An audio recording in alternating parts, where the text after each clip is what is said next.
Cisco shaves his head, Worf battles Skeletor in the Hollow Suite, and we see one of the best scenes in Star Trek history. Which one? Stay tuned to find out. Hello, everybody, and welcome to The Seventh Rule with Cirroc Lofton. Hello, hello. My name is Ryan T. Husk, and today we are reviewing Deep Space Nine, Season 4, Episode 1, Way of the Warrior, Part 1. Hang on to your hats, Grandma, because this is it. It is Season 4. Deep Space Nine is about to blow up. This episode is directed by James L. Conway, written by Ira Stephen Bear and Robert Hewitt Wolf. Man, tell all your friends, this is no joke. Season 4 is here. How you doing, Cirroc? Yeah, it does start off with a bang. I mean, this is it. I feel like the meat is, we got a lot of the appetizers and all the salads and all some fried calamari. Nothing wrong with that. Yeah, we got the calamari, we got the house salad with the croutons, and now we're about to get into the main course. And I feel like they just set a hot plate of food down, and I'm ready to eat. So I'm glad that they got this episode started off with so many guest stars. For one, it was great to have the ensemble kind of working together. And this is kind of the beginning of what we'll see as the extended cast kind of all culminating and working together. So I enjoy the addition of the ensemble kind of working together. That totally. This first episode really begins to expand the cast in a very deliberate way. And, obviously I think it's for the better. I think most people do. Before we get too far into it, everybody, please remember, if you'd like to support this show for as little as $1 or £1 or whatever, one denomination, patreon.com/the7th rule. You can find that in the description box below. Also, the freest way to support us is to just subscribe, hit the bell icon for notifications, give us a like, comment down below, whatever. But let's talk about this. First thing is, they said at the very beginning, there's a little text that says, in memory of Greg Duffy Long and Ronald W. Smith. I don't know who they are. I don't know if you do, but it must have been tough to lose two people over one summer. Yeah, I'm not sure about Greg Duffy. I think he's one of the crew on our show. I'm not too familiar with him, and like his name doesn't ring a bell. But Ronald Smith was our barber. He was the barber from the beginning of the show. Right, you told us about him. Yeah, he worked with Avery for years. He's an old school guy. He used to work with Duke Ellington years ago. So he's like from the old school Black Hollywood era, and so he was somebody that was a real parenthetical figure to me on the show when Avery wasn't around to be the guy who filled that void. My dad on the show, not just on the show, but kind of father figure outside the show and on the set. Right. When he wasn't there doing that, or even when he was there, Ron Smith was like my other protective uncle, kind of watching over me and schooling me on the ropes of, just being around the set and how to behave. So he passed away. They dedicated this episode graciously to him. And Avery did a lot to help Ron in his last days, paying for his hospital and things of that nature that nobody really ever gave him credit for. But I know about, and I'd like to just bring a little attention to, just because it shows that Avery is a man of a lot of character and did a lot to do whatever he could for Ron Smith, who he brought with him, by the way, from A Man Called Hawk. So Ron Smith worked with him on the Hawk series, and I think he worked with him on Spencer for Hire as well. So this is a person that Avery has, brought with him along the way in whatever projects he works on. So, hey, Cirroc, jiggle your connection. There's like a little connection issue. I mean, we heard everything you said, but there was just a little like where it's connected to the phone. Yeah, I have a wireless device. Oh, is that why? Okay. So I'm not sure. Okay, well, yeah, it might be that. It's good now. Whatever you did, it's fine now. But yeah, you have mentioned Ron Smith before, and you have mentioned, and it's great. People need to know that Avery. I remember what you said last time. You said that Avery made sure that he was comfortable in his last days. I remember you using the word comfortable, and that is really important, in the final days and the final weeks. So it's great that people know about this 25 years later. Do you think that, is it any wonder that when Ron Smith was gone, that they're like, all right, fuck it, let's just shave his head? That's the first thing. They're just like, all right, forget it. He's like, nobody's touching my head anymore. Just Ron Smith. If it's not Ron Smith, then we're shaving it. That's it. Yeah, that's that's an interesting observation there. I don't know what the two have as far as correlation, but this is the first time we get to see Cisco with a bald head and a goatee, and it really does kind of enhance his personality. It's just kind of an intangible, but his performance in this episode is remarkably more powerful than usual. And I feel like his character kind of stands out and takes even more charge and control of situations. So it's a real defining element for who Cisco is and becomes. It's strange that his performance fully changed as soon as he shaved his head. I mean, the lines weren't significantly different, but his persona, his character suddenly became more grounded, suddenly held a little bit more weight, suddenly was a little bit more brooding. Like he was like, that's it, captain now, shaved head, not screwing around. Like there's just more gravitas to him and his performance all of a sudden. Yes, and the other thing that's also happening as well is the fact that we are now 4 seasons into the show, 3 seasons on the books. 75 or so episodes already done now, and the level of comfort is there between the cast. The roles are laid out. Everybody knows where they are and where they stand.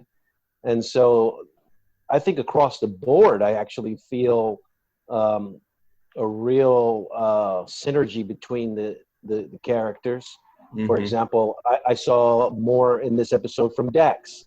She seemed to have come into her own and looks more refined in her character as Dax. And then obviously with the addition of Worf here, that's going to throw this whole thing into a loop, and we have more to offer with that as well. So I think that this episode, it just gave us a whole lot of things. Also Captain Yates too. Cassidy is officially in the mix now, and it's no longer a developing thing. It's getting towards the serious level. Right. Yeah. This is a very memorable episode for me.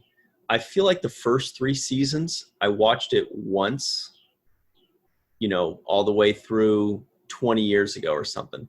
So it really felt like this was almost the first time watching this many times when we were going through the first seasons. A lot of times I didn't remember an episode, or I didn't remember scenes. So it all felt like new Star Trek to me. And I actually kind of miss that, because the first 3 seasons aren't necessarily as good as the next 4. So in the past, when I would do like a rewatch, I just started this episode right here, season 4, episode 1, and I'd watch all the fun Klingon and Dominion stuff. But after watching these first 3 episodes, I actually miss it. Because it felt like watching new episodes of an old favorite, because I didn't remember them. So I'm going to miss being able to watch old school Star Trek with new eyes, But this episode here has so many memorable moments. I mean, Worf arriving, the Klingons, he's heating up, right? That's a NBA Jam. Marv Albert says that's it. Like, Klingons are heating up, And, and then Cassidy Yates is becoming more of a presence. Like the as you mentioned, the expanding cast, Cassidy is now going to be recurring. Nog features a little bit more prominently as these seasons progress. Lita is slowly coming in. Worf is dropped like an atom bomb in there, and suddenly the 7 or 8 become 10 or 11 or 12. Yeah, and to add to that, in this one we have Martok, which really was an excellent addition in this. Right, and Galron. Episode. Yeah, and Galron, who comes a little bit later in the end. But we also get Garak, more of Garak. So we're starting to see just all the characters and how they relate to each other, the past history. I think one of the good things was Worf talking about being the son of Moog. I am Worf, son of Moog, challenging Martok and his son. And so because he had that history, it made sense for him to be in this story. So they brought Worf in at the right moment in which it would seamlessly blend in with what the storyline is, which is, the arrival of the Klingons and the beginning of this Dominion War that is about to pop up. So I think it's timely, and I enjoy that the chemistry that's there. Another thing I want to make note of is the way that Worf was introduced in the beginning. It's like O'Brien sees him first, which makes sense because they have that history together on Next Generation. So I think Worf's first scene is, with O'Brien saying, "Hey, what's up? Welcome back, buddy." So I liked all of the elements that were played out in this episode. Yeah, as Sisko says, he says, "Well, Curzon once told me that the best people to deal with Klingons are Klingons," and so that works very well. This episode has, like I said, so many of the most memorable moments. Some of the most memorable lines, like possibly my favorite Worf line, or the one that I think I might quote the most, is when the guy says he's drinking with the old guy, and he's like, "Have I ever told you of the time your father rescued my honor," or whatever it was? And he says, "Yes, many times."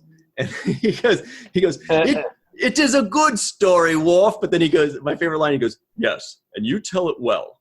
That's such a Klingon. That's like Klingon problem. It's like, you can't let it go. Yes, and you tell the story well. Right, but please spare me the story all over again. Right, I really like that, and you just highlighted something that I really enjoyed in this episode, which is the banter in between each alien race. So I like the Klingons talking to the other Klingons, and the way that they talk to each other. There's this abrasiveness, there's this insulting, constant insults. And it reminds me of how the Cardassians talk to each other, because Garak was constantly insulting or getting insulted by Dukat. And it was a nice insight on how they deal with each other. It's right, like they cut right to the chase. There's none of this diplomacy that the Federation has and this political correctness. It's more like, "And why do you disrespect my son's honor?" And his father? What about his father?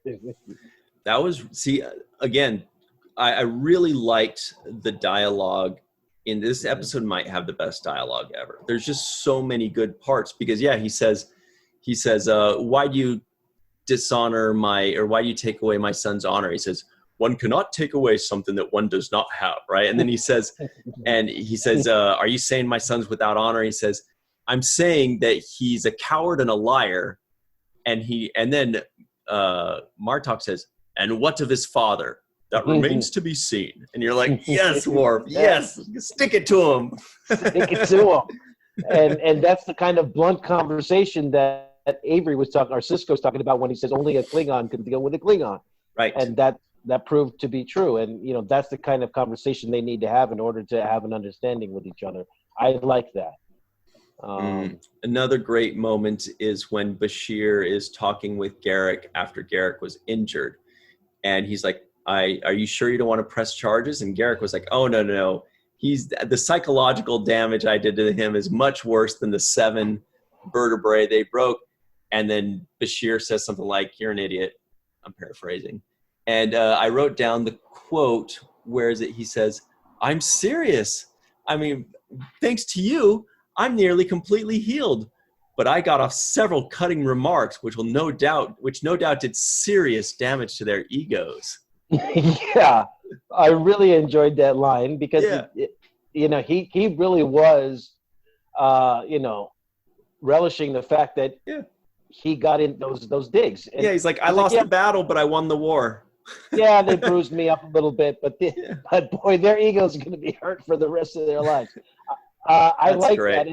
And there was a line preceding that I actually wrote down as well, and I wrote down awesome here because Garrick, in my opinion, was super awesome in this episode. Mm-hmm. But he says, "You'll be surprised the things you can learn when you're doing alterations." Yeah, which was also foreshadowing to the final or penultimate scene, which I'll go ahead and say it since I already mentioned it. That, to me, is one of the best scenes in Star Trek history. One of the most memorable, that one and the root beer scene with Garrick and Quark. But Cisco says, because they can't tell the Cardassians, they can't warn the Cardassians, so what do? And he says, "Garrick, come, I need a measurement for a new suit right now." And Garrick kind of comes in, he's like, "Are you sure?" And he's like, "Yes, right now." And then it was just such a brilliant way to do it. When are they, what's the deal? 100 ships. When are they set to arrive at their target? And then Worf has like this moment where he's like, really doesn't want to say. He's like, but he says, "Okay, the fleet will arrive in Cardassia within the hour." And then Cisco says, "Can you check the waist? I think I may have lost weight." And the best line, Garrick goes, "Thank you, but I think I've got all the information I need."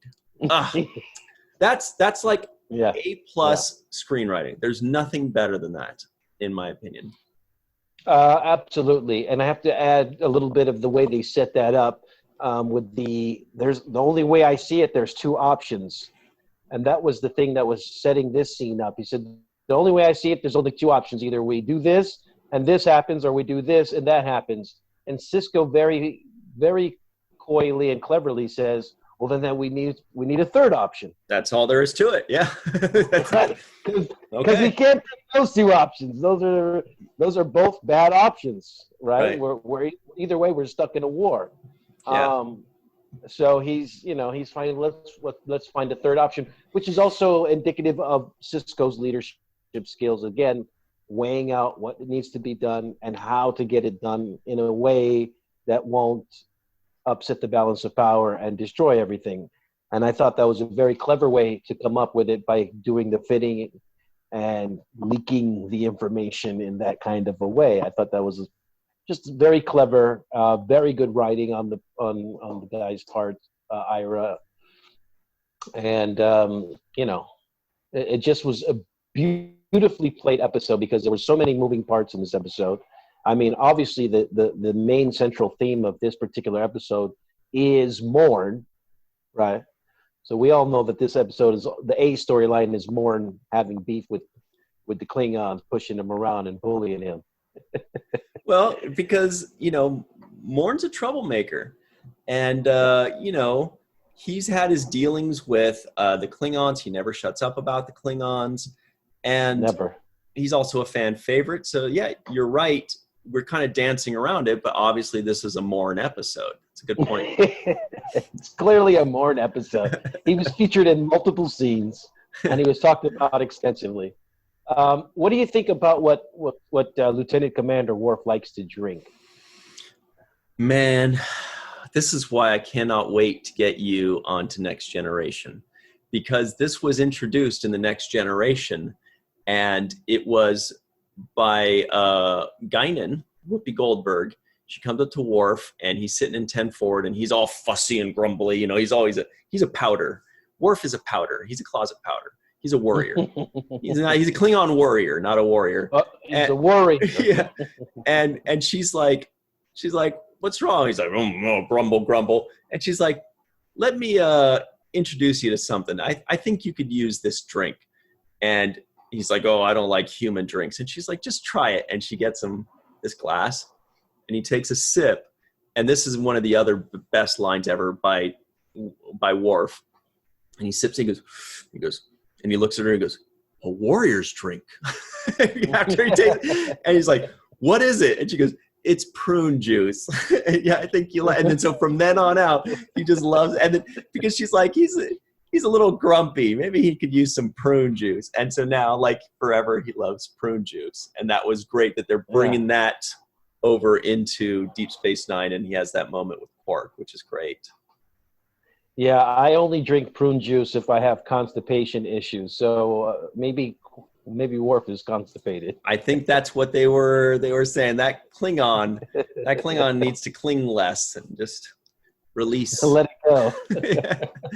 go. We are about to take our break, but before we do want to give a shout out to the Sci-Fi Sisters, who last week did an awesome post-con party for us. It was an after party for Virtual Trek Con, and they've added 2 new sisters of the sci-fi variety. That's Yvette Blackmon and Jasmine Keeling, and we want to give them all a shout out and a pip pip hooray, as Cirroc said last week. Yep, pip pip hooray. That's a good one. Yep. But they're great. We love the Sci-Fi Sisters, and they just went from 3 to 5. It's a party now. It's crazy. It's a huge thing. But we love them. They're growing, and their influence is growing, and we support them, and we want to see them continue to grow and expand and do well. So congratulations to the new additions to the Sci-Fi Sisters. Awesome. So Yvette's like, yeah, that's 2 weeks in a row, man. You guys leave me alone. This is too much. Calm down. Take a hold of yourself. But we love Yvette, so we're going to shout her out every week probably. Get used to it, Yvette. Sorry. Anyway, we'll take a super quick break, and we'll be right back on the 7th Rule.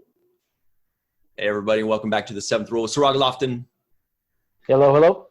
We are reviewing Deep Space Nine, Season 4, Episode 1, Way of the Warrior. That's it. Like we said, tell your friends, because we all know Deep Space Nine gets crazy starting in Season 4. It's nuts. Real quick, here are some trivioids that may or may not have made the cutting room floor. The Deep Space Nine officers play war games with Odo. Cisco shaves his head. Cisco gets silk from the Tholian ambassador that owes him a favor. Mm-hmm. And to see a real baseball game on Cestus 3, Cisco says 8 weeks might be worth it. Odo learns to give the illusion that he's sharing the dining experience, which is a really cool scene too. Martok tells Kira and Cisco to cut their hands. Ensign Saunders is looking for Morn all over the place again. Garrett gets off several cutting remarks, which no doubt did serious damage to the Klingons' egos. The Batreka Nebula incident was a minor skirmish that lasted 18 years. Cassidy's freighter, the Zosa, is under attack. It's spelled Xosa, Zosa. Worf has been visiting the Klingon monastery on Borath, and Worf battles Skeletor in the holosuite, and the best scene in Star Trek history. Cool. And we're back up to date. There's so much good stuff. There's so much good stuff. I want to just give a little quick shout out to Cassidy Yates, Captain Yates, when she comes in, when she's wearing that blue dress. I think it's a teal kind of dress, and meets Cisco in the quarters. Looks great, right? She looks very beautiful. I just wanted to highlight that. And I also like Cisco when he's wearing his civilian clothes, kinds of adds another layer to just who he is as a person. Right. We loved it. We saw a little bit of that vest in the Explorers episode. Mm-hmm. And he wore it again, except this time with a different undershirt, which I thought I liked his whole outfit. And the Tholian silk and the Pike City Pioneers. I also wanted to give a little shout out to that. They're having a good year so far. Yeah, they're beating the Dodgers in the World Series, those Pike City Pioneers. And but I just thought it was really special that the two of them both came with gifts, and they both came bearing gifts for each other. It just shows that they're thoughtful people, both of them, and that they also really like the other person, right? So it's a small gesture, but it just means a lot to how the relationship is going to be built on something solid, on two people that really are similar in those kinds of ways. They're both leaders, and I like the way the relationship is developing. And I also want to just say really quickly that the Pike City Pioneers, they're on Cestus 3, right? Mm-hmm. So they could also be known as the Sci-Fi Cestus. Huh? Here we go. Here we go, ladies and gentlemen. Here we go. Oh. Woo! Ladies and gentlemen. See that tie? Oh. Yeah. Boy, oh boy. Yep, that's good. That's good. Yeah, that's all I got, folks. That's it. That's okay. That's enough. That is enough. So, Sci-Fi Cestus 3, and now it's the Sci-Fi Cestus 5. Exactly. Right? And I want to ask you, Ryan, I listened to the opening intro in this episode, and I feel as though they changed the music up slightly. Right. I didn't listen to it really too much today when I watched it, but I remember that when I, did an initial rewatch, it feels like I don't want to say they beefed it up, but they rounded out the sound more. They filled it out more, right? Yes. This newer version sounds better. It's got a better production value. It's all around like a better, fuller sound, if I remember correctly. But that first one has this beautiful feeling of it truly feels like what it is. It feels like this outpost that's alone in the vastness of space. But it has this air of integrity. It has this air of regalness. Regality? I don't know the word. Regalness. And it's my favorite theme song of all. And I'm touched by it every time, because that's what it truly feels like. That station almost has a voice. And that voice comes out in that lonely horn that's just blowing its integrity, its strength, all alone in the vastness of space. I mean, it really, whoever wrote that really captured, I think, the feeling of that station. And it's just beautiful. I agree. And I also want to add to that, doing all these conventions over the years, when they introduced the DS9 cast at different panels on conventions, they used the original soundtrack, the one that was before this version. That's why when I heard this version, I said to myself, I don't remember really hearing this before. Yeah. Like, this is not the version I'm used to. They slowed it out a little bit in the beginning, and then they added some kind of tempo, other kind of sound in it that kind of played out through the background, and it actually took away from the bare essentials, the raw version of that, which is the original version. So I'm not really a big fan of this newer, improved version of this song. It's actually it's putting more where you just need less. And I think it mirrors. Yeah, I think it mirrors the story of the series, because at first it was about this one lonely outpost in the nothingness of space that's just hanging on to the ideals of the Federation out all by itself. And then what happened? It expanded. They got a ship. The Cardassians are in and out. The Klingons are in and out. The Dominion's in and out. Suddenly there is more to this. It's no longer this one lonely outpost. It's kind of like suddenly the hub of all this diplomacy and all these politics and war and all this stuff. So the song kind of mirrors that, and that it's now more than that. Either way, I mean, I love this song. I love, I think it's great. But yeah, I noticed it today when I watched it, but I didn't listen to it. I noticed it, I was like, it kind of hit me. I was like, oh yeah, that's right. This is when they change up the sound. But if it was the first time I'd ever heard it, I can imagine it'd be a little jarring. Yeah, it just made me think, number one, that they do change up the sound eventually, or they change up the graphics that match the sound, as we saw in Discovery's new introduction this year.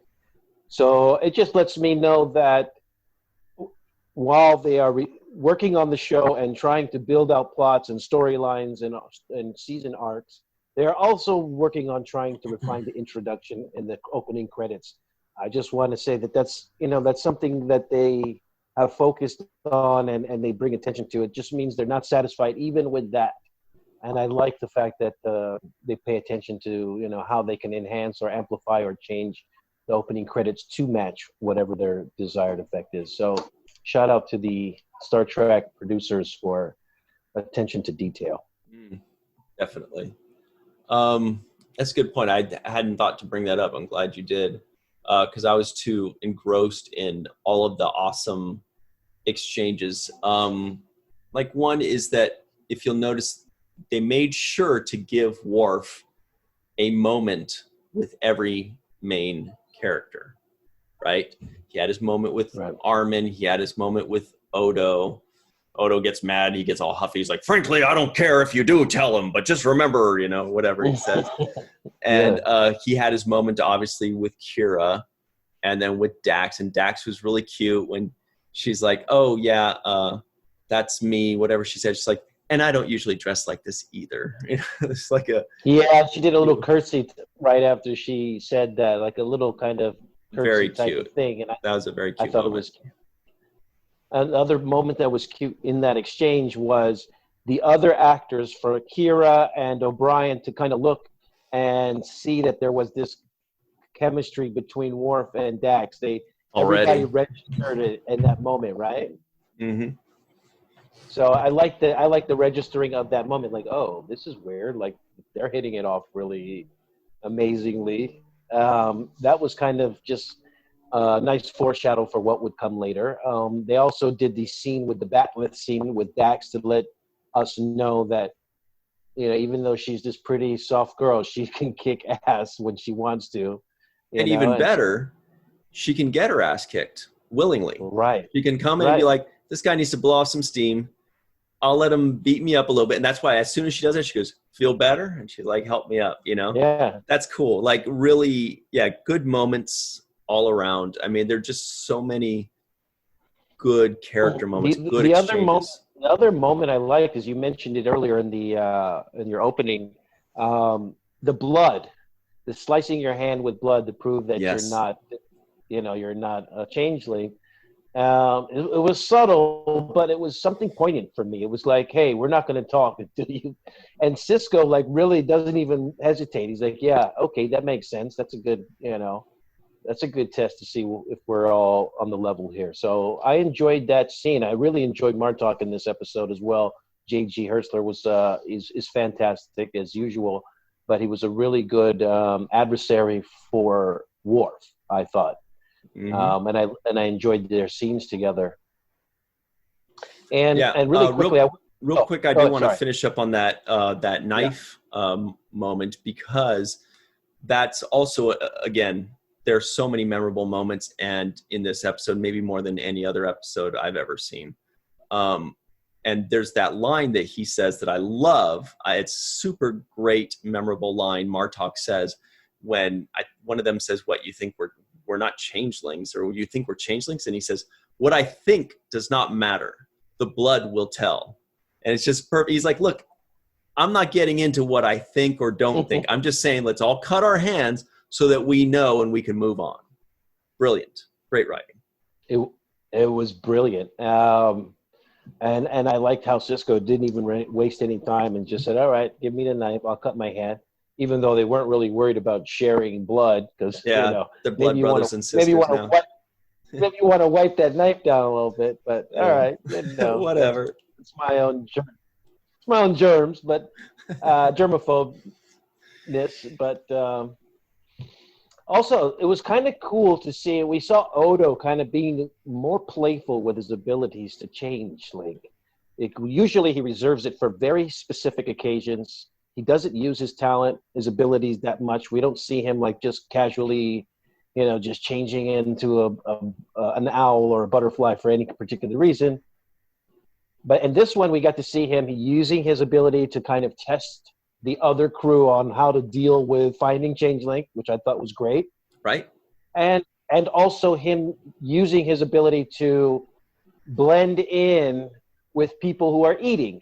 And I thought that was another kind of adaptation to who Odo is and how he's really finding his own comfort zone in his skills, his heritage, his alien, his capabilities. Right. And what's especially cool about that, or poignant about that, is if you'll recall in the two-parter we did recently, I can't remember the names are escaping me. Last month we did the two-parter, and where Garrick and Odo gets ashy and all that stuff, and at the end, they kind of have an understanding, Odo and Garrick.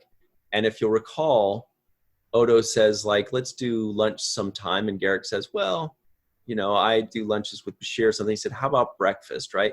This is the first time we are seeing them presumably doing that breakfast. And so I hadn't realized that the other times I watched, but this time I was like, oh, there it is. That's the first breakfast that we get to see. And you're right, Odo's being a little bit more playful. He's saying, like, I'm not just going to sit here and talk with you. I'm going to try to share the dining experience. That's what he says. This way I can give the illusion that I'm sharing the dining experience. And it's a really cool dynamic between the two of them that's very rare in the 7 seasons, but this was certainly the first one. Not to mention it's an adaptation, and it's an alien species adapting to these cultural human kind of characteristics just to make other people feel good, also to blend in himself so he doesn't feel alienated or awkward in this experience. So I just think it shows like a real evolution in Odo and where he's trying to go in his own self-identity. I like it. Another thing popped out at me watching this episode that I thought was interesting.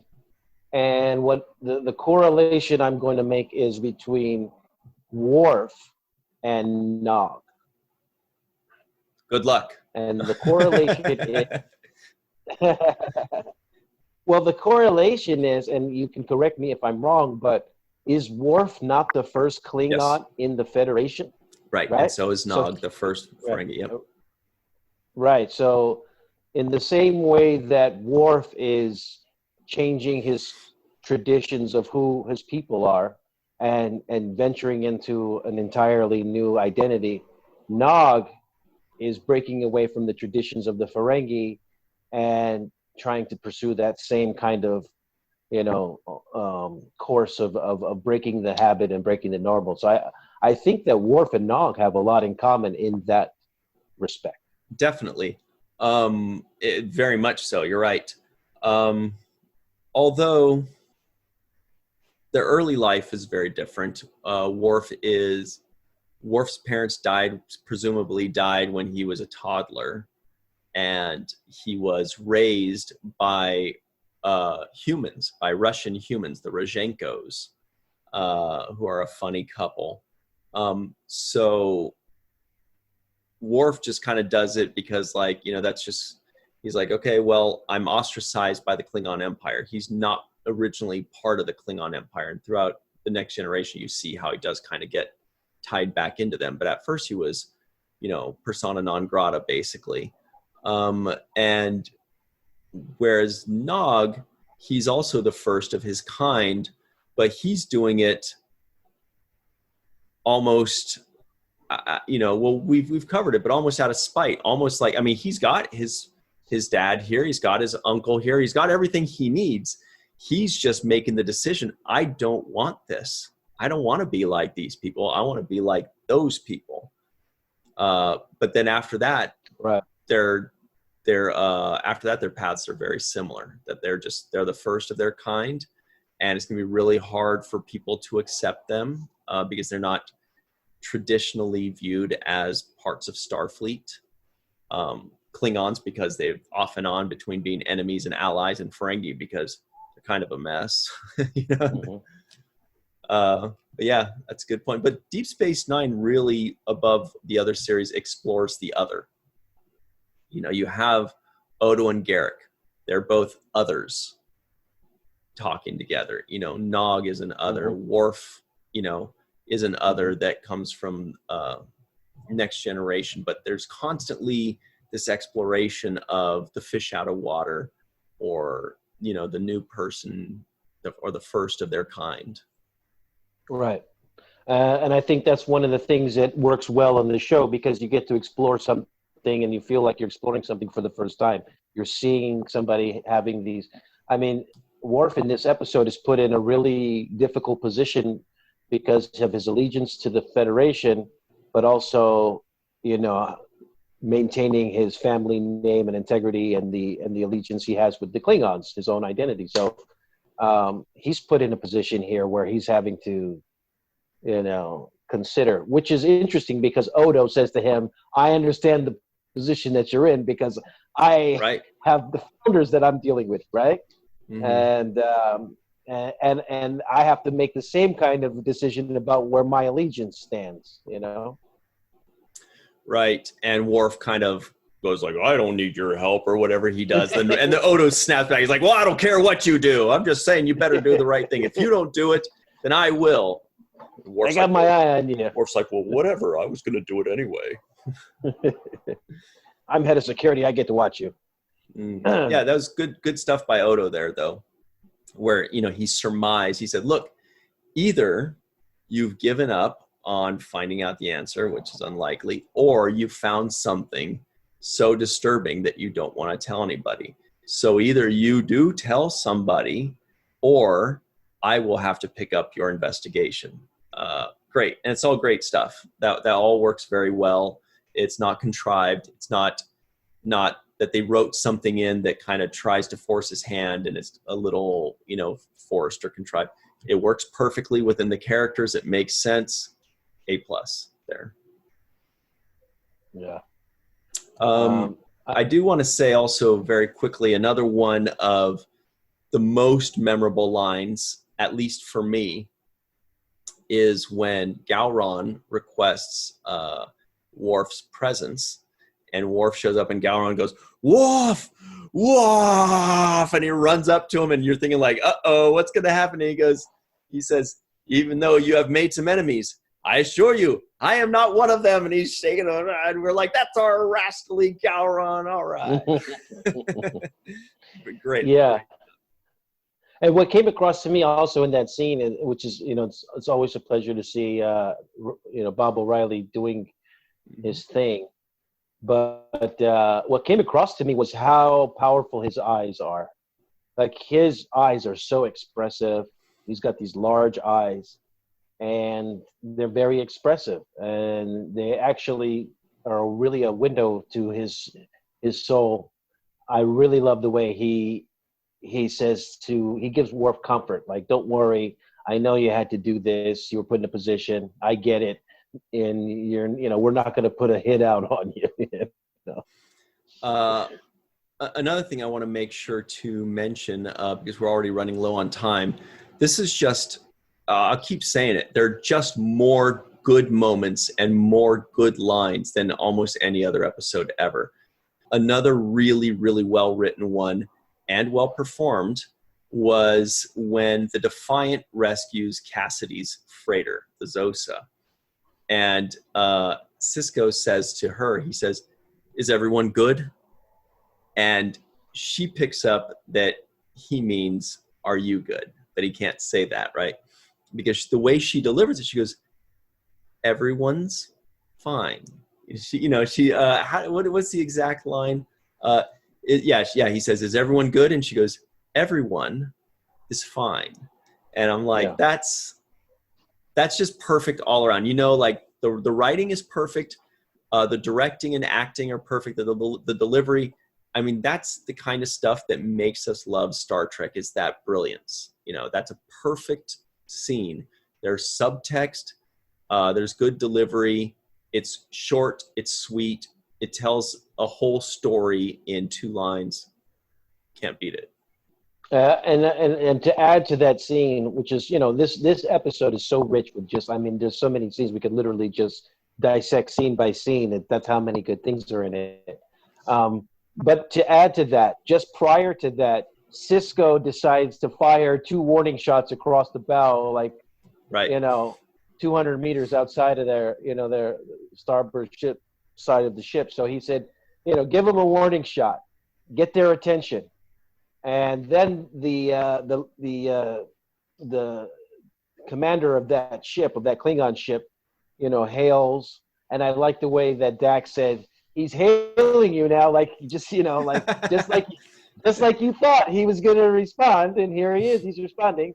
So she puts him up on the screen, and Cisco has the interaction with him, and then at some point he says, lock in on their, you know, lock the photons on their warp drive or whatever it was. And then he looks over, and there was a silent moment between them. Cisco's just looking at him like, so you see what I've just ordered? I've just your move. Your move.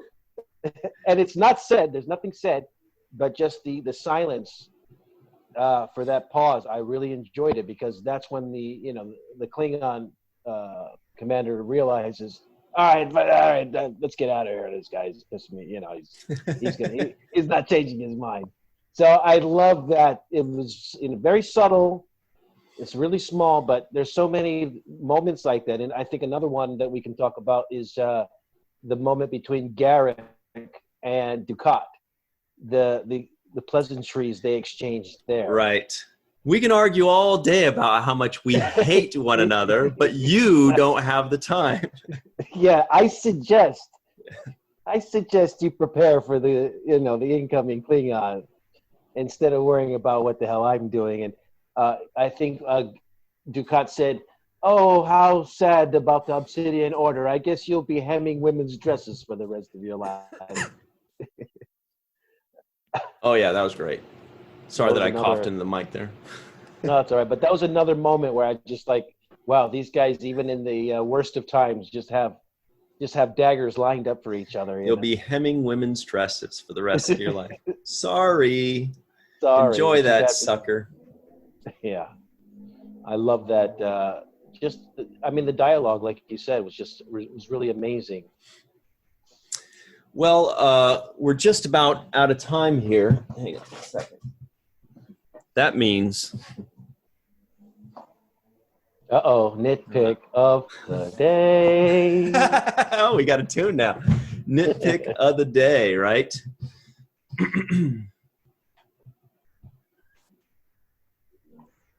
How could there be a secret coup on Cardassia and the Federation doesn't know about it? Has there ever been a coup in a country in the United States or, in the world where we didn't know about it, let alone 300 years in the future? We would know. The Obsidian Order would know. The Central Intelligence, the Federation would know. We have spies in Cardassia. We have Garrick. If there were a coup, look, there's practically a coup going on in this country, and we know about it all day, every day, on mainstream media, on social media. We see it all day long. How are they going to have a coup 400 years in the future, and nobody knows about it? They're going to see riots. They're going to see uprisings. Anyway. So yeah, that's an interesting point. I think in the defense of that idea, I think the suspicion is that we're dealing with the changelings. That could be anybody and anything and anybody. So I feel like that they have a way better ability to infiltrate without being discovered. That's what you say. But yes, I understand the nitpick. Finally, before we go, we got to run. But now, Jake Cisco guesses the IMDb score. This is, I've been waiting for this. This is the exciting part. Yeah, I'm going to say this was like a 9. This was like a 8.8 to a 9. Right, you are 9.1. And well-deserved. Well-deserved, I think. Yeah, well-deserved. I can't wait. Actually, when the episode said to be continued at the end, I was a little bit like, man, that's it? Like, give me So more. good. Give me more. And I'm the type of person, I don't know about you, but I don't like watching the clips of what's going to happen next. Totally. I turn it off. I don't want to know what's going to happen next. It kind of enters into my brain, and I don't want to be spoiled when I watch the episode. So when the episode ended, I was really kind of disappointed, thinking to myself, wow, I want more. I want more. Where's this going to go? Who's next? What's going to happen? Who's going to respond? Who's going to fire the first shot? Get used to it for the next 100 episodes, dude.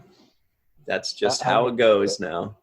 Well, they've loaded up the plate. Like I said, I feel like the main course has arrived. It's hot on the plate, and I'm ready to get into it. Little mustard sauce on the side, or whatever. Anyway, but it was good. We do have to run.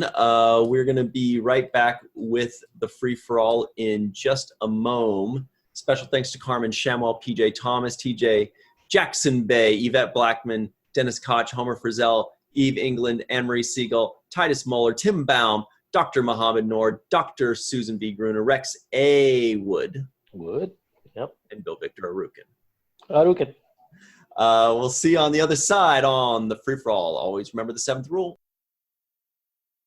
Hey, everybody, and welcome back to the 7th rule. This is the free-for-all with Commander John Tufarella, Dr. Mohammed Noor, Eve England out in Wales, West Virginia, and Dr. Marie Segal, TJ Jackson-Bey with the whole slew of toys. Firing shot. Shot fired. Homer Frizzell out in Manhattan. Dr. Susan V. Gruner out in Gainesville, Florida. And Cirroc Lofton in the wormhole. So before we get started on all the hilarity, Cirroc, you got a nitpick you want to hit about this episode? No, we hit the nitpick before, but I will say shout out to the Sci-Fi Cestas. The Sci-Fi Cestas 3 are now the Sci-Fi Cestas 5. Yeah, we love that. Awesome. Well, Sabrina does have a Niners uniform. Nice. Let's just check on how they're doing right now. Is Cestus 3 the Gorn planet? Is that right? Isn't that where It's where they play baseball. Brother? It's where they play, what are the Bombers? God, I swear. The Pike City Pioneers. City Pioneers. Okay. I swear, Cirroc. You know, the last time I look heard... like Avery right now, dude, I swear. What was the Gorn planet? I thought it was one of the Cestuses. I think it is like is it Alpha Centauri? But I think you're right. It is like where Didn't they attack Cestus 3 is. Federation colony on Cestus 3, I think. Yeah, that's what I was thinking of, yeah. Oh, that'd be And sad. I think there's also a Discovery reference where Captain Pike tells Captain Leland, the last time I heard from you, you were up to your neck in alligators on Cestus 3. Yeah. Wow, Cestus 3. Spoiler alert. Gorn racist. Popular. It's a popular place. So we've just begun season 4, and this is when everything hits the ceiling fan. And we're really excited. Cirroc and I just spent the last hour raving about all the great moments, all the great lines, like when Garrick says he's going to shatter the Klingons' egos, even though his ribs are already fully healed practically. I got in several very cutting remarks. Yeah. That's the one. They have to live with that. I love that line. Yeah, lots of great lines. Good stuff between Cassidy and Captain Cisco. Mm-hmm. She says, "Ooh, I like the new do." Yeah. You guys have Cisco any doesn't thoughts on the need- episode or on season 4? I mean, if anybody saw it recently, I know TJ did. He sees everything. That's true. I've seen that episode so many times. I Me think too. I had it on repeat play for like a month. So good. What's up, Rex A. Wood? There he is. I am here. How is everybody? Late to the party, Rex. I'm sorry. Well, You changed. That's So Ryan keeps telling me that this is the beginning of when it gets good. Like this is about to be like. He says that he goes back and he starts. enters a Ryan. new stratosphere now at this point. I mean, this episode in particular, it has the most great moments, the most great lines of almost any episode ever.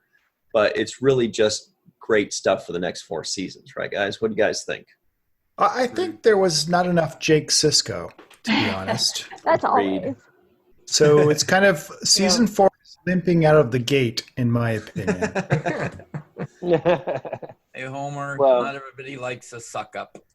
They gave, We they do. gave us one. JG would have words for you, Homer. He always has words for everybody. Oh, he has words. We did Yeah. see And JG in this apparently he can episode. rap. Yeah, this is the first appearance of Martok, and he's Martok is here. fantastic. Yeah. I'd agree. Mhm. Yeah. There was some talk about how Kira and Dax probably wouldn't go to such a lame holodeck program where they pretend to get hit on by Lancelot, who's hitting on a married man.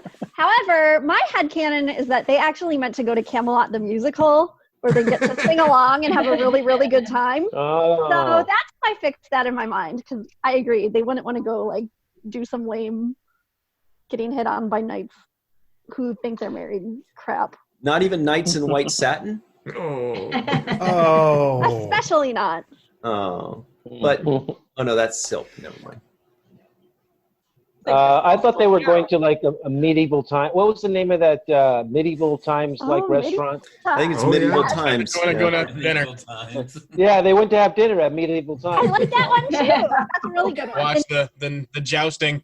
yeah, I've only been to Yeah. Shopburg, Illinois is one. What in Landon though, where they have Dragon Con, I think. Oh, that's fun. Now, did they say Sir Lancelot or Sir Mix-a-Lot? Oh, Oh my gosh. You've been spending too much time with Brian. He Yes, said better yes, ones yes. earlier in the episode. Oh. Just watch Late in the those. day. You just wait. I You like just- big I hats and can't I cannot wait. lie. Yeah. Sir Mix-a-Lot got rid of his cell phone, and the person who got his new number has a problem where they're getting lots of weird text messages. And it was written up. I think it's in Seattle. It was written up in their newspaper. It's such an amazing article. Nice. Yeah, what a problem to have. Well, that's very interesting. It is. Well, let's talk about Deep Space Nine seasons. Do you guys have a favorite Deep Space Nine season? Well, we're definitely gonna have to repeat then. You're not talking spices. Favorite season? They're all so good. Yeah, That's they rare. are. Homer enters with the that's bun. right now. Sorry. It was great. Let's As start far with as Rex. No. This isn't an original series, so Rex needs a mome. TJ Jackson-Bey has a favorite Deep Space Nine season. He already knows it.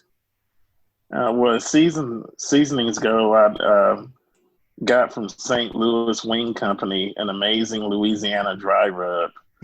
Oh, wait, right. we're talking about Cool. DS9 seasoning. So I also went down to New Orleans to Cisco's to get some seasoning, and it is like the fire bomb Creole Yeah. seasoning. I put Could it you- on everything. Could you put that in the chat? Yes. Now I want Creole food. Yeah. Hey, Melissa. Hi, Hey, Melissa. Yeah. Melissa's here to Melissa bail me out. now. As far as seasons Melissa, go on Deep Space Nine, The go question ahead. we just asked was, what is your favorite Deep Space Nine season? See, Muhammad, I snuck in another. There you go. That's good. And TJ is our first question answerer. Go ahead. As far as seasons go on Deep Space Nine, it's hard for me to pick a favorite. I definitely, favor the later season. There were so many great episodes. I like a couple of the ones with the big station battles, but also there's so much great content in Deep Space Nine. It's really hard to pick a favorite season out of all of that. This is great. That means there's no wrong answer for the rest of us. Yeah, not at all. Sounds like it. Yeah. Of course. Do we all have to pick of a seasoning and a season 2? Exactly. What I about will not you, be Homer? confined. So I think it's Creole. Wrong And- answer. Oh. I like to be in the moment, so right now it's season 4. That's what I like. Oh, that's Yeah, a nice way sweet. to live. Be present. I meditate daily. Very zen. Commander John Tufarella out in Candor, New York. Do you have a favorite Deep Space Nine season? Probably the last one. It's kind of bittersweet because it's the last one. Shots But- fired at Terry Wait. Farrell. And JG, apparently. I do like the space station battles that were in this episode for sure. I do like the big Armada fights that kick off towards the end of it. And then some of the best scenes are when everybody's saying goodbye to each other at Vix. Oh, yeah. Yeah, it doesn't get much better than that. You know, it drives home Interesting. everything that DS9 was meaning-wise, you know, right to the heart. Straight in the chest. Rex A. Wood, do you have a favorite Deep Space Nine season? I'm going to have to agree with John that the last season, because I think that's where Aaron really had Yes. a lot of his episodes that were really knockout episodes for him. Just the excellent acting that he did, and, you know, my favorite episodes fall within those. And so I really would have to be with John, you know, on this one is the last season. I think everything coming together at the end, just an excellent season right there. Melissa, how vehemently do you disagree with that? I don't disagree. And how are you, by the way? It's good to see you. I'm busy. Good. Busy with walking art made by Melissa.com, which will be in the description box below. Oh, check out this bracelet. Here it comes. Center square. Yes. Can I be Alice? Go ask Alice. Oh, because she's 10 feet tall. Well, I mean, you know, you find Alice in chains a lot. And Alice by Anne Marie Segal. Wow. Alice Cooper Alice's joke. real name is Anne B. Davis. Do you have a butcher as a boyfriend? Mm. What? We'd have to have a butcher as a boyfriend to be. Oh, you're right, Sam. No, Sam the I don't. Butcher. Sam the Butcher is Alice's boyfriend in Brady Bunch. Yeah. Oh. Who used to win Nick at Night trivia when AOL was invented every week, and they'd send her stuff. I blame myself. Coolest 13-year-old ever. Sorry, Melissa. So what is your favorite Deep Space Nine season? I don't know how to answer that question. Try Klingon. Huh? In Klingon? In Klingon or in English or in British or in yeah, I love season 7. There's many things I love about season 6 and many things I love about season 5. And yeah, I don't know if I have a favorite season because there's many I don't know. Or you can say, you know, storyline, you know, plot line, like the Dominion Wars or Klingon stuff, you know, because I know it's a tough question. Well, yeah, but all of that ties in together.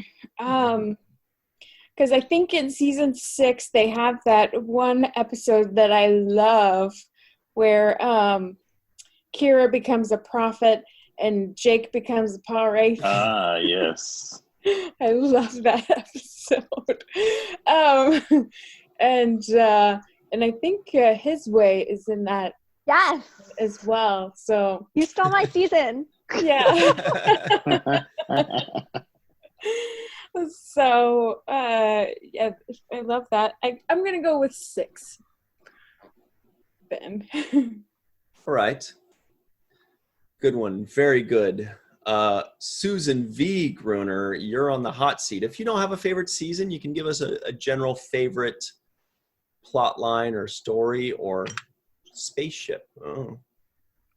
I love the whole series, but actually my favorite season, if I have to pick one, is season Nice. 1. I think that's where the character development started, literally from the first. Wasn't film? Was it? I guess it was film back then. There was no video recording or no digital. But literally, it grabbed me in the first 5 minutes, and maybe it's a guy thing. I don't like us fighting the between spaceships and all of that, that doesn't turn me on. It's the character interaction that I appreciate the most. I thought season 7 was, all the seasons are great. It was a little dark, but I actually liked that. I thought they handled it, just the whole thing was just done so well. But yeah, I'm going to say season 1. Awesome. Great answer. Dr. Mohammed Noor, do spaceship battles turn you on? Love spaceship battles. I think it's a guy thing. I don't know. Kinda. Yeah. Am I wrong? Kinda, yeah. Right. No, you're kinda right. Yeah, we like action movies and not so much romantic comedy movies as much. Right? I do like some romantic comedy. But we love Some rom-coms. are okay. If I had to pick one season, I was on the fence, but I think I solidified it that I agree with Melissa. I think it would be 6. There were so many really great episodes. I mean, all of them had great episodes. Every season had great episodes. But in the Pale Blue Moonlight's in season 6, where the Cardassians retake the station was in season 6. So it was like there was a lot of big things happening there. And when I got my son to watch Deep Space Nine, we actually started there because I thought it might be a little bit too much of a slow burn to start at the very beginning for at the time a 12-year-old boy. So. But he loved it, and then we went back and watched, and now we're still watching the whole thing. So, wow, great parenting. Thank you. Eve England, out in Wales, do you have a favorite season? I think like everyone said, it's really difficult to choose an actual just one, because I think the whole thing is obviously just one epic TV show. But I think season 4 probably for me was the one where you sort of, it really just gripped me from that point, and you just think this is where it really does. It tells the whole world that it's now doing something different to anything else that's done before. So you've got, I think because for me it's like it's a 90-minute just one-off. On Netflix it didn't sort of split it, so it's kind of like a TV movie. Wow.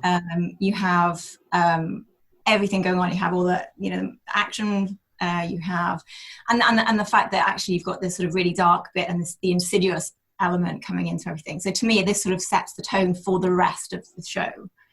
So I think for whilst there's other seasons I think have some amazing episodes and probably maybe standalone up might be better, but I think for me this is almost the most important, especially the start of it, because it sets the scene for everything else and really does change it into the show that we absolutely love by the end of it, and really starting that serialization, full on for the rest of the show, really. Mm-hmm. That's why this is such a huge episode. It just launches the show. Well, we've delayed it long enough. Dr. Anne-Marie Segal, do you have a favorite season? 6, because I watch His Way like multiple times every month. I love it. I love Vic, and I love You're Cordially Invited and Magnificent Ferengi. It has like all my favorite characters. Except I guess the Muse isn't in that one, but all amazing. All the seasons are so good anyway. The Muse has Loxana. It's a really good Loxana episode, and I love her. Yeah, they said, I heard them say before that they were planning on using Loxana a lot more when the series started. Like she was going to be kind of a recurring character, but it just never really happened. I don't know if you guys had used Anne-Marie. It seems like you've heard that before. I don't remember why, but it was supposed to be like a similar thing to TNG where she was on at least once a season. Mm-hmm. So I'm not really sure like why not, because it's not like she wasn't in every episode as the computer for like all the series. So yeah, I don't know. Now here's the most exciting part. The reason I want to Ryan ask T. Husk, what's your favorite season? Well, first I want to hear what Cirroc's favorite is so far, because we've done 3 and I'm just like giddy with excitement. I gotta know, Cirroc, out of the 3 that we've done so far, is one of them better than the others? Better. Yeah, it's hard to say that it's better. I think for me, it's just more of an emotional attachment to the first season because it was the beginning of everything, and I was, getting to know everybody and building these bonds. So it has that special place of like, this is the beginning of the journey for me. But there's so many good episodes spaced out in between there. It's hard to pinpoint it to a season. I just like the way it's all progressing. So but for me, just emotionally sitting in doing the pilot episode and just something that it's burned in my memories. Oh, I know. It's very moving. Little Cirroc fishing on the holodeck. Yes. Yeah. So cute. Yeah, walking barefoot down the thing. Yeah. Barefooted with overalls.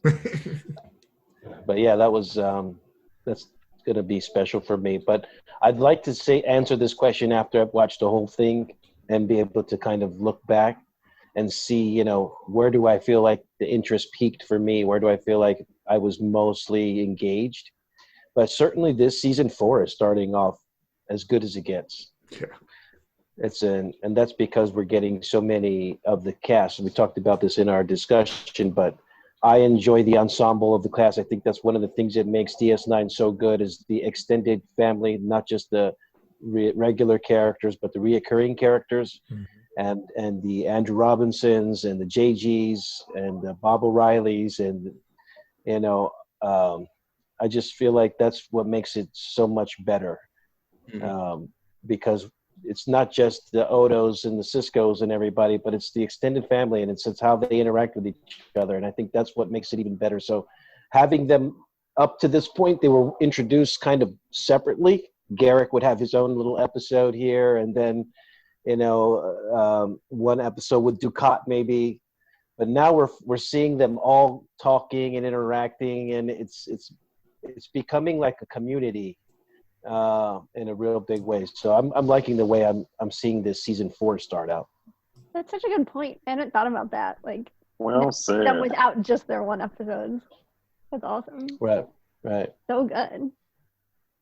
Cirroc, when you watch episodes, are you able to separate that you were acting in them the way that, and I don't know how to say this exactly, but are you able to look at them from the point of view of a television viewer that's not on set and all that?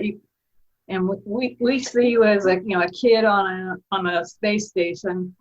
You're actually there with lights and cameras and all that kind of stuff. So are you able to separate the two different? Oh yeah, no, I'm lost in the world. As soon as I press play on that video, I'm on the station watching as an observer as the third wall is removed. That's great. And the other thing is I get to see everybody as their characters. So I from my experience, it's them personally. So I remember my interaction with Michael Dorn, for example, in the trailers and in the makeup room and off, at the craft service table. I don't have any real perspective of seeing him as Worf, because I see him as Michael Dorn. But now as I'm watching these shows and I'm seeing things, I'm beginning to see Renee as Odo as opposed to Renee as just Renee. And so that's the beauty of watching these episodes. I'm actually seeing their characters and getting lost in the character itself, and it's giving me way more depth of understanding what they did and how it all worked together. So I'm enjoying it. So what I'm most excited for is the day where you can't wait till the next week to watch an episode, but you have to like press that just play happened, right after. right, Cirroc? It just happened actually. When it ended with a to be continued, I was like, oh man. I've been like waiting with bated breath for this moment. Yeah, I was a little upset. I was like, wait a second, I gotta see. You're officially a fan now. Yep, that's it. It's getting there. It's getting there. So I'm actually looking forward to seeing it. I was telling Ryan, I don't like to watch the clips of what's about to happen next week. I don't do it with Discovery. I don't do it with any of the shows. I don't want to see the little 30-second or 1-minute commercial for what's about to happen next, because it kind of spoils it for me. So when this ended with a to be continued, I was like, oh man, I want to know, but I don't want to know. I can't wait for the next episode. That's it. He's converted now. Yep. He's no longer like a casual observer enjoying the show and reminiscing. He's like, I gotta know what happens next. He's in Michael Dorn's photo op line at the next STL. Right. I mean, it's really good. I mean, the you should do that. I should stand in. I've stood in lines before. I've stood in lines and I mean, that's the beauty of it is once again, I see Michael Dorn as Michael Dorn. Now I'm getting to really get a appreciation for him as Worf and obviously Armin as Quark and all of these characters. I'm seeing them now as their character. It's such a special thing. It's really refreshing, and it gives so much different context to what my understanding is. Boy, what lines have you stood in the past? Well, I don't really do much standing in line. I'll kind of sneak up behind them on the table somewhere, I thought you were going to say Chuck Norris. No, but I've gotten a few autographs though. I have asked for some autographs on different things. I think the most nervous I was about asking for an autograph was Patrick Stewart's autograph. Oh, yeah. And I wanted to say to him, can you sign it Sir Patrick Stewart? Because he only signs Patrick Stewart. But then I'm thinking, don't press your luck. Just get the signature and get out of here. So, but yeah, it's been fun. Did you get an in-show discount? Yeah, well, he actually signed it in the green room back. Oh, nice. It was that piece of artwork that I made in honor of his character. So he signed that. Avery signed one I made for him. Yeah. Oh. The only bad thing was while I was getting Patrick Stewart to sign that piece of art, William Shatner was there. And he was watching. He was watching the whole thing play out, and he said, "Well, where's mine?" And and you're like, "I don't know who you are." Yeah. Are you TJ Hooker? No, I felt like I felt bad because I did the Avery one, then I said, "All right, who do I do next?" I said, "Let me go backwards and do Patrick Stewart next," and I did the Patrick Stewart, and Shatner was going to be the next person I do, but I hadn't gotten to it yet. But when he saw mine, he saw the Patrick Stewart one. He asked, "Where's mine? How come you didn't do me?" And I said, "No, I'm doing you next. I'll do you next." And the conversation came up of like what flag that would be in the background. And obviously the Canadian flag would be the flag that I would use in the backdrop because that was the purpose of the artwork, to highlight where each person came from. So, the Cisco one has the American flag backdrop, and the Picard one has the British flag, the Union Jack as the backdrop. And I was going to do one with Shatner as Kirk with the Canadian flag on the backdrop. Still haven't done it yet. I want to do my own portrait with the Ethiopian flag on the backdrop. So I got more work to do. Nice. I'll deliver Shatner's. Yeah, he'll hate it when he sees Kate Mulgrew next and he still doesn't have one. Does anybody have a Shatner impression? Oh, there we go. You do. Wait, hang on a second. Do that again, TJ. That was awesome, TJ. Oh my god, a swarm of Klingons.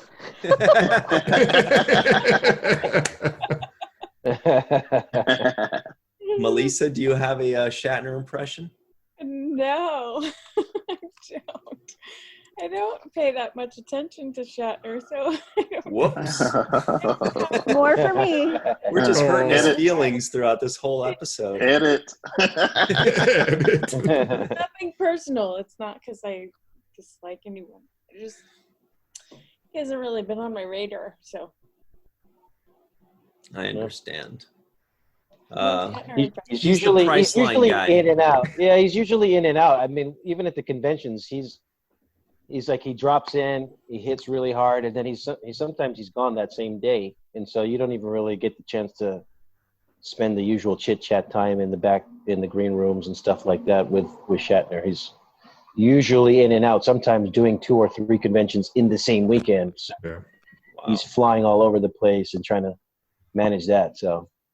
I understand that his schedule is a little bit different than. Well, that's why you get him on a cruise ship where he can't go anywhere. If you can try that, yeah, if you can get him. He was only there for half the Star cruise. Trek cruise, yeah. He didn't stay the whole time. He got on halfway through. No, he got off, but in between stops, there's none of that. Yeah, that's true. Oh, really? So he did do a cruise, Yeah. but he wasn't on the cruise the whole time. Yeah. Now he did the whole first cruise, the inaugural Star Trek the cruise. He was the headline guy, and he was there the whole time. Yeah, he and Kate Mulgrew split the cabin. I think one had it the first half and the other had the second half. She's like, Yes. you better wash it real good. Oh, you're getting good. She was first, so. We're going to have to go in just a couple minutes, guys. But before we go, let's show off a few shirts. We got a few shirts to show off. I gave everybody a preview of your shirt, Eve, but check this Love one out. that one. It's great. Oh yeah. It's new. Is that a sweatshirt? Beautiful. It's really Gorgeous. nice. It looks like I Amazing. love it. Yeah. Lipstick sold separately. Oh, and the mug. With the Perfect. 9 bars for Deep Space Nine. Oh, with the oh yes, I love the colors too on that Actually, let me pin that again. one. Yeah. There we go. Beautiful. Nice. And that is all from Abyssinian Kiosk. Cirroc's sister does that. We've got the website in the description box below. Next, check out Rex. I feel like it's like a catwalk. Next, we've got that. Rex, sexy T-Rexy, modeling. Fashion. Check out his new uniform. Well, it's not new, but I've worn it before. It's the Picard. Yeah, it's beautiful. New That's Picard nice. stuff. I Yeah. really do like this one. It's actually one of the most comfortable ones. And there, you can just kind of throw it on. There's not zippers and snaps and anything like that. So I actually kind of like it a lot. It's really comfortable Nice. compared to some of the other ones. Exquisite. Very No nice. back zip or front zip. Yeah, exactly. Oh, and Sue's got her Starfleet dress, right? Yes. Oh, You yeah, wanna I see wanna it? this again. Yeah. Oh yes. Oh yes. That is Oh, so yeah. cute. Ta-da! So, a walk on the Love promenade. it. Love it. Amazing. Love Really it. Ooh, ready adorable. for a walk on the promenade. Oh my gosh, look at the bottom. Oh, it says That's NC 1701. Yeah, that's what I was Gee. saying earlier. I love that part of Beautiful. it. That's You see the green screen? Yeah, the back is cute. That's so It's cute. adorable.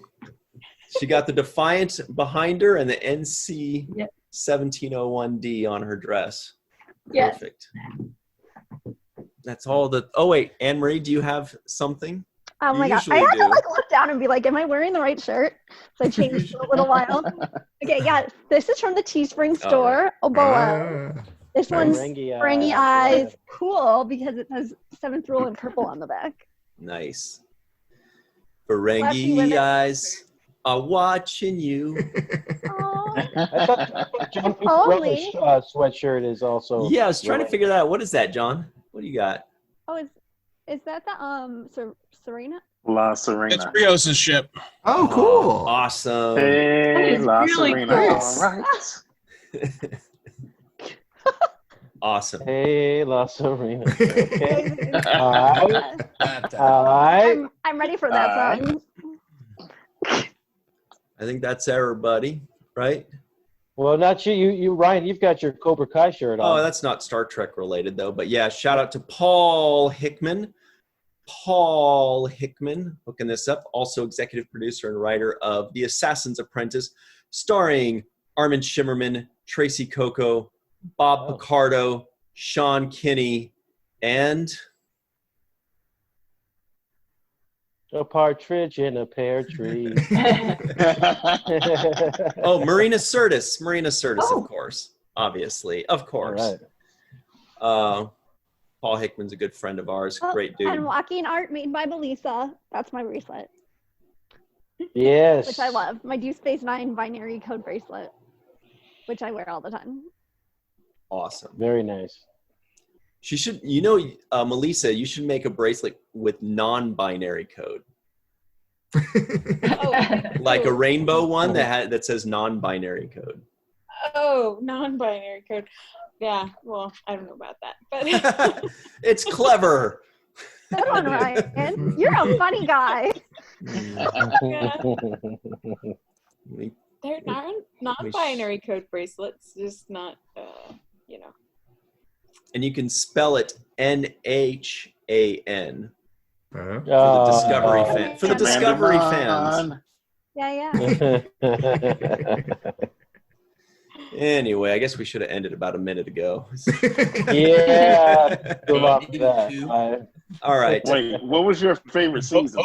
You're trying to slip by that. Oh yeah, it's because I don't have one. All right. So everybody, thank you all for joining. Okay. Nicely done, TJ. I really liked season 3. It was a pleasant surprise because the first 3 seasons kind of felt like a lot of them, I felt like I hadn't seen the episodes before because it was so long ago that there were episodes and there were moments and there were scenes that I didn't really remember. So it was really great to kind of watch these for the first time, the first 3 seasons. The next 4, I definitely remember them all. That's sometimes you start the rewatch at season 4. Season 3 was great. I think that season 6 is probably my favorite when it's all said and done because of all the great Dominion Wars stuff, and especially when the 6 are left on Deep Space Nine, which is then goes back to Terok Nor, and the Defiant is off, and then that 6 comes together, including Mr. Jake Sisko, and that's just such a powerfully memorable, story arc that I really liked and really made me appreciate Deep Space Nine way back in the day. Was Kira's hair poofier in this episode in the beginning of season 4? Yeah, because she melded with Curzon. No. Yeah, but she does have the Curzon Odo poof hair thing. Yeah. She saw that and used it as inspiration. Yeah, she wanted to be Kurdo. Anyway, yes, so thank you all for joining us, everybody. Everybody at home, please, be nice to each other and give this video a like or subscribe, and tell us your favorite season in the description box below. And bonus points if you can name the person here that named your favorite season. Be like, I agree with TJ Jackson-Bey. Is that Anne-Marie's voice again? No. I'll never record my impression of Anne-Marie. That's not allowed. Okay, just checking. Anyway, thank you all for joining us, and we'll see you next time. Tell your friends. It's about to get crazy. Always remember the 7th rule.